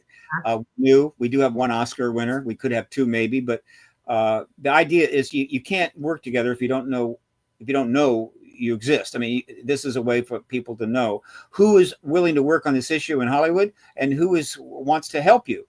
And so the idea is, to the extent that the big shots who have done some shows recently, Spielberg did one, but he made some big mistakes. J.J. Abrams did one. He made some big mistakes. He wouldn't have made them if he talked to some of my colleagues. But he didn't have the right information, so he screwed up a little bit. It's okay, but we want to improve on that. And so the Hollywood Disclosure Alliance is about helping to ensure that if as Hollywood gets deeper into this, the film industry gets deeper into this, that they'll reach out to the people who've done all the work, that wrote all the books behind you, Preston, and not just go to some of their friends or whatever that have been watching Ancient Aliens and say, how would you do this? And so, in other words, we're trying to break down the wall, right? The stigma wall that has separated these two all these years, and we get it, right? And that's what it's about. Hopefully, the documentary work will be good, but will it be flawless? No. There'll be narrative fictions that's that the are point. like Google, which is crazy and wild, but Paul didn't mind, and it got his father some exposure. That was cool. But overall, we want to see Hollywood be a plus in terms of the messaging and in terms of the quality information it provides. In terms of their fictional stuff, they'll continue to do science fiction. Whether the truth embargo will enhance the interest in science fiction or reduce it, it might very well reduce it. Because once you know there's real aliens here and you kind of know what they're like, and somebody wants to make another alien movie and you're going, they don't look like that, right? They're not dangerous like that. What's this? I mean, it could ruin sci-fi alien movies, but that's tough. Too bad. So that's what's going on there. So the process in an activist movement of this magnitude, you have to understand you're dealing with something so much bigger than yourself, so much bigger than anything. and you do the best you can. It's not going to be perfect. There's going to be plenty of problems and flaws. It will take too long. Every activist movement of any size of the 20th century was like that. The civil rights movement was messy and difficult and complicated and distracted, and there's all kinds of internal problems. And yet ultimately they got some key legislation that altered people's lives. Have they solved the problem? No. So when we get disclosure, does that solve the problem, Nukes? No, it doesn't. But what it does, and this is what it gets down to, and I think in the simplest way to explain it, and Danny Sheehan, of course, this is the center core of his approach, is that everything that we deal with in this life, the things that are going on around us, the decisions by governments, institutions, and so forth, and even our neighbors, all comes down to, at one degree or another, their worldview. The worldview they carry around in their head every day. They wake up in the morning, they take it to bed at night. The way they see the world through their eyes determines how they act, what they decide to do. And you have collective worldviews, you have institutional worldviews. And those worldviews kind of talking everybody in their head. That's a fact. That is a fact. You just pointed out one of my worst nightmares in life is that when we're talking, people are thinking at the same time, and what they think is overriding what you say. And it's worldwide. It is learning to listen is a worldview decision. Some people have the worldview that listening is a good thing, some don't. But what I'm trying to get at in its simplest form, and it's obviously very crude, is that we have painted ourselves into a corner, dug ourselves a hole too deep to climb out of. We're posing problems that we cannot solve. We're over our head, and we're headed for extraordinarily awful things. Okay, I believe the ET present, and one of those awful things, of course, is nuclear weapons, nuclear war, and as you say, the potential for multiple meltdowns. Plus, we've got millions of tons of nuclear waste we don't know what to do with. I could go on and on and on. And so the ET presence is hooked to that in a way. Now, what's the logical way to look at it? The way is this. Disclosure will be a paradigm shift of major proportions. It will change the worldview of every living person practically, unless you live in a cave. I don't care who you are. Once you learn that we're not alone one way or another, it's going to change how you think. Some people a little bit, some people it's going to be huge. It's going to change institutional worldview in an even bigger way. And so suddenly, right away, the day after disclosure, the entire world, to one degree or another, starts to think about things in a slightly different way. Their worldview has shifted. And it is Danny's view and my view, and I hope the view of many, that this worldview shift, because it's so large, so comprehensive, worldwide, it has the potential to make it possible to solve the problems that have put us where we are that are currently unsolvable. And the best example is, in fact, the equivalent of a scientific paradigm shift, which is where that word came from. Thomas Kuhn is the one that really got that going, and primarily it was applied to scientific paradigm shifts. Okay, like relativity was a paradigm shift. Quantum mechanics represented a paradigm shift. Okay, so what is a scientific paradigm shift? The simplest way to describe it is this. It is a change of perspective and understanding that is such a leap forward that it takes you to a very different place ahead of where you were, a substantial leap. Okay. Now, the most cool thing about a paradigm shift is that when you make that leap to this next place, this shift, okay, you suddenly realize you now have the ability to take what you've learned in this paradigm shift and come back around and start solving scientific problems you couldn't solve before. In other words, you couldn't solve that before, but in the new paradigm, you can. And so you go back and you start solving other things. It's great. That's the way it is in science. Now let's transfer that to the social system, right? Human system. Okay. I'm almost finished. Let me wrap this. Right. So essentially, the paradigm shift of knowing we're not alone, this worldview shift of extraordinary implications and breadth, okay, takes us to a place we weren't before, viewing the world in a way we couldn't before.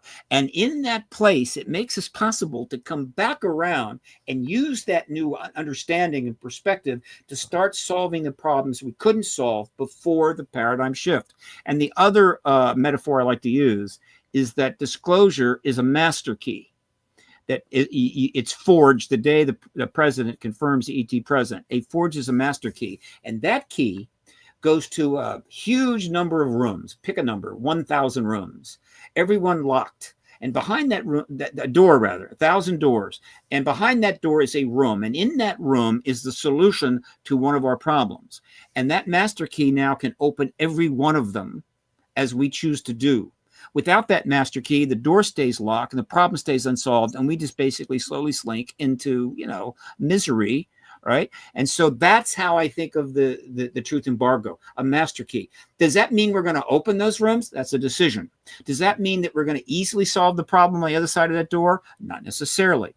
But does that mean we have at least a path forward that doesn't end in catastrophe? Yes, we will have a path. The question is how we use it. And that gets to the next aspect of this, which I talk about, of course, is that, and I feel strongly about this, I will even place a bet on FanDuel, is that the ETs have an agenda. It's obvious they have an agenda. It's not hard to figure that out. Okay. And now if you want to move that agenda forward, I see it playing out pretty much this way. They are facilitating disclosure by their actions. Right now, I know. Disclosure is an ET agenda, but what do you think that agenda actually is? No, I'm saying they have an agenda that includes disclosure from us on our part, okay? And they have helped that agenda by constantly kind of nudging us. As we approach disclosure right now, one of the most remarkable things going on, it started about 2 years ago, is what now is referred to as drone swarms. Drone swarms around ships, drone swarms around some of our sensitive facilities and bases, not only here, but in the UK. Now, most people say, yeah, drone swarms. I saw a bunch of those. They had all these drones out on New Year's Eve and they did this fancy stuff and they created these designs in the sky. That's not what I'm talking about, though those are drones. I'm talking about drones of various sizes, small to larger, around our sensitive facilities and ships. Why is that important? It's important. Well, there's two reasons that's important. I'm going to interject before you go on. First of all, we have more drones than you could possibly imagine worldwide. Sure. We're already using them. We already have. I've been in the military. Trust me, battle labs were a big deal. Okay. Mm-hmm. Everybody knows how to fly them remotely. Everybody. Navy, Army, Marines, all of them. They have thousands and thousands and thousands of them. We're about to go to war. Everybody's watching everybody else. The Chinese decided it was cute to throw balloons into the mix and flew balloons over our country without us shooting them down. Look, you can say that ET is droning us, but you have to take into account that we're droning ourselves as well, in more numbers than you could possibly count. And at this time, it is high anxiety over it. And everything you see in the skies right now is military-based, it's world-based, it's here-based. It has nothing to do with ET at all. No, there's all kinds of drones going on right now. In fact, that's well, I'm actually trying to make a different point here. Okay. Okay. All right. Here, it's a very simple point. Okay. Here's the way things work. If you're a military ship and you have a bunch of drones around you, there's only one response to that. You blow them up. You blow them all up. You do not allow them to do that. And people, people know this from watching the war in Ukraine, is that a great deal of the damage, tanks being blown up, huge amounts of loss of life is from drones. It's from militarized drones. All of it right now, yes. And so you've got a bunch of drones that could be explosive drones, and they're around a sensitive military facility or a base or a ship. You blow them up. You take them out. We've got guns that can shoot 2,000 rounds a minute, but we don't. But we do report them. So here's what we know. You've got drones of various sizes swarming around bases and sensitive facilities that we don't shoot down. But we have to acknowledge it because too many people see it. Okay, let's take that one step further. Why wouldn't we shoot them down? I can only think of a couple of reasons. One reason. We know they're not ours. We know they're not human. If they're human, they have to be shot down. Okay, but they're not. Okay. All right. Now here's an experiencer talking to you flat out.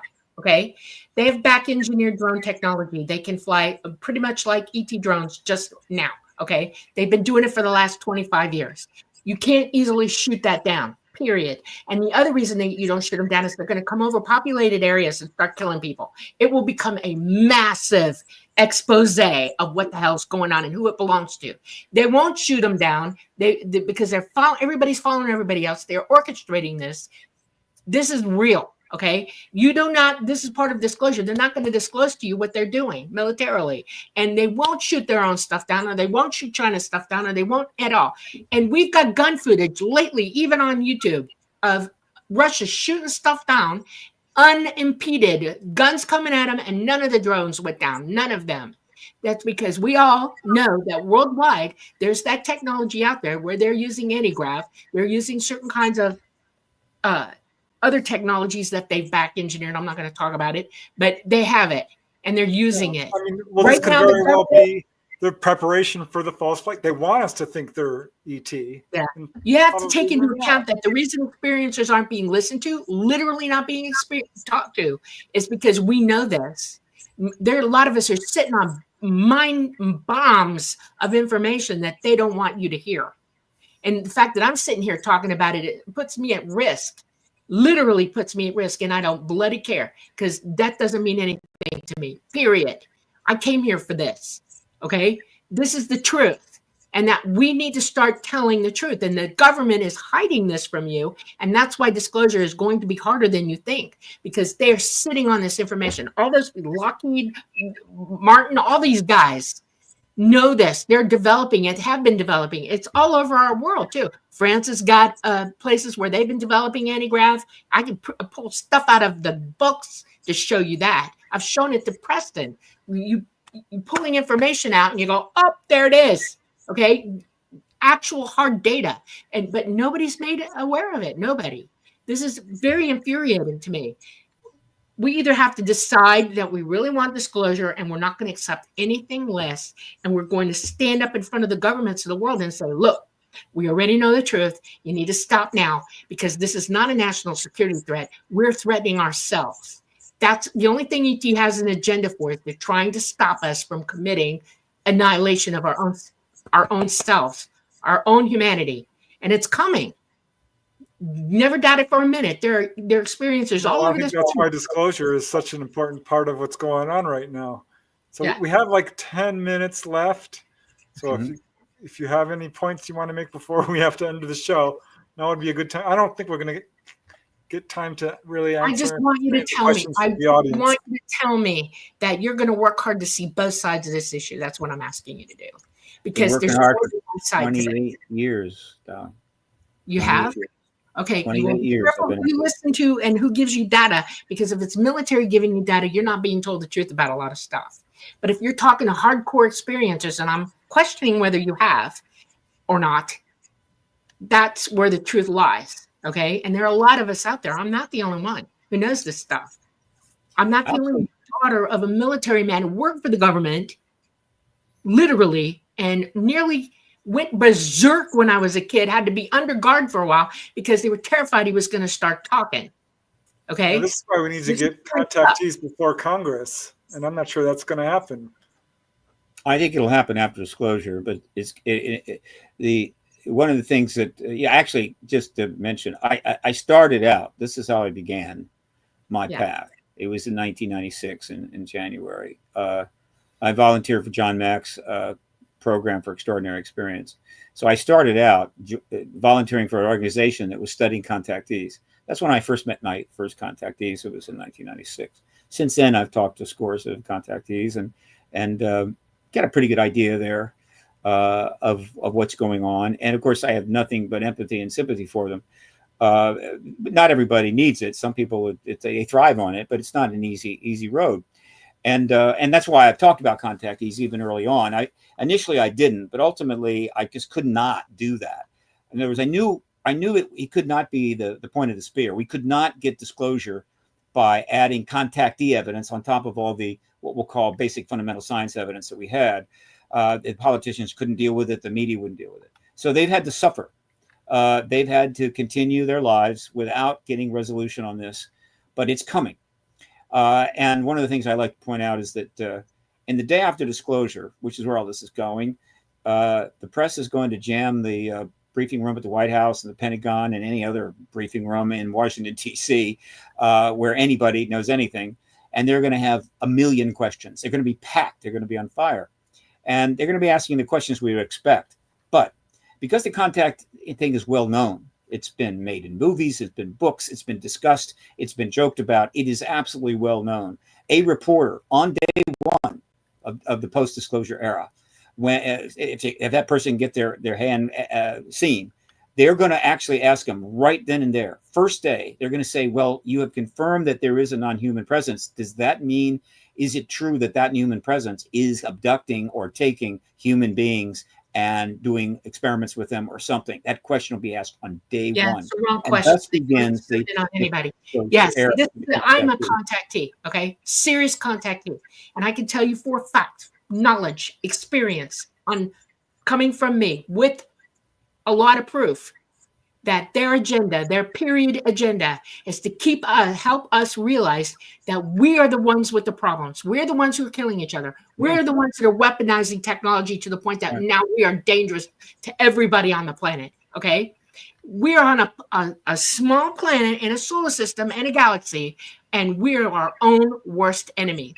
We don't work together. We hate each other. We are afraid of each other, and yet we don't line that up in our head. Nobody's willing to admit that that's our agenda. That's who we are. And all ET wants us to do, period, wake up, look at ourselves, look internally. You want disclosure? Yes. And the first question you need to ask yourself afterwards is how you're going to react to it.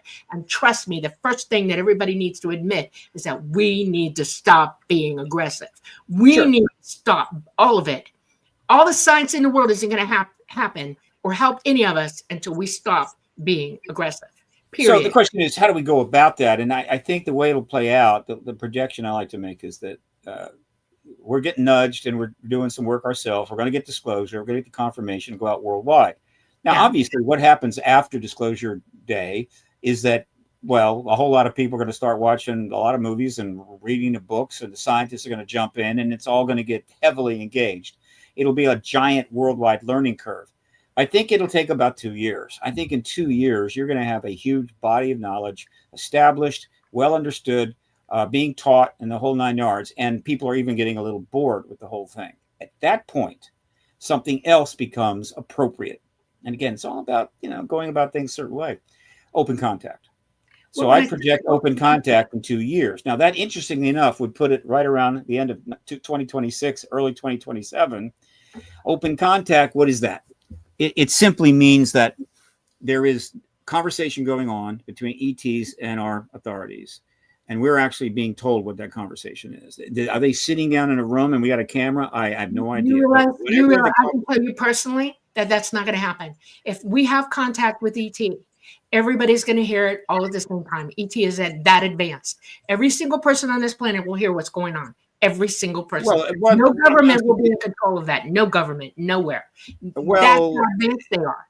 You have to work with how advanced they are. You have to. You understand that when you can shut down a nuclear facility and all the rods and stop their energy backups, that's ability you don't have. And if you have to assess their capabilities, you have to understand that they are way far and beyond anything we've ever even dreamed of knowing. Just back engineering their technology has taught the scientists on this planet how far down the line we are and how much they still need to understand and know. Ask Elon Musk.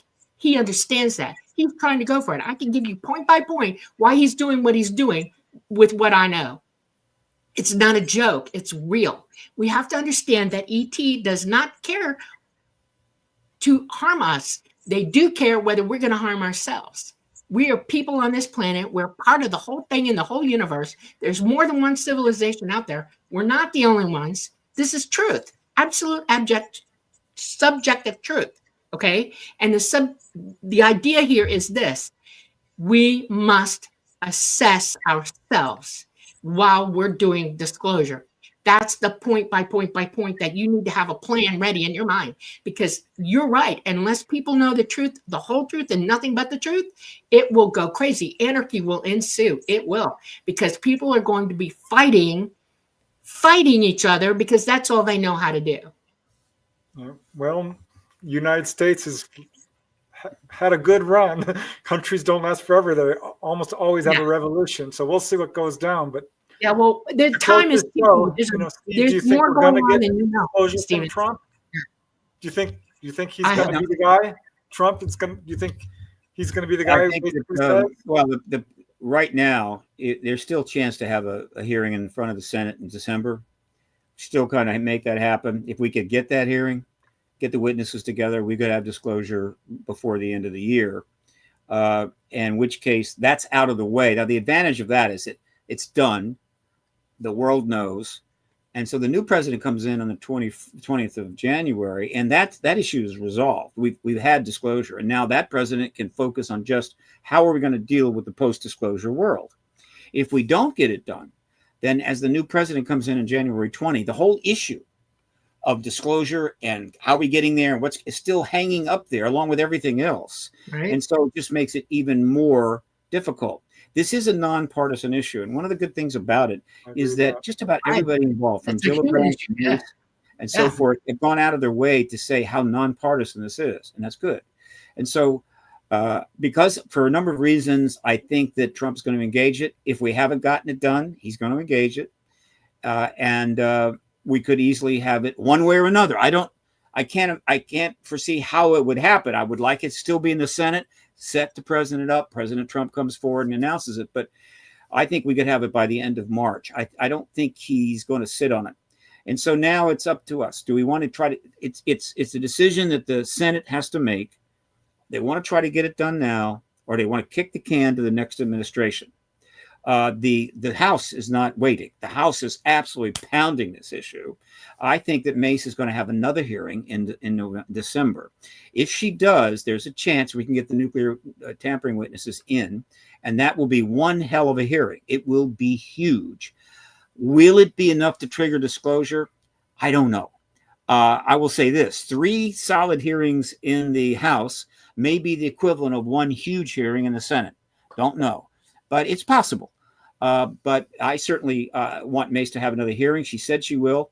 I think she should have it in December. One of the nice things about now is the election's over. Everybody knows who won and who lost. You're not going to run again for at least 2 years. While there's plenty happening when it comes to setting up the administration and appointments and stuff like that to keep the press busy, overall, the political risk is way, way down. And so it's a comfortable time to make a dramatic move like this. And I hope the Senate considers it. I just was up there today and I provided a very nice set of witness statements to all offices of the Intel Committee, all 17.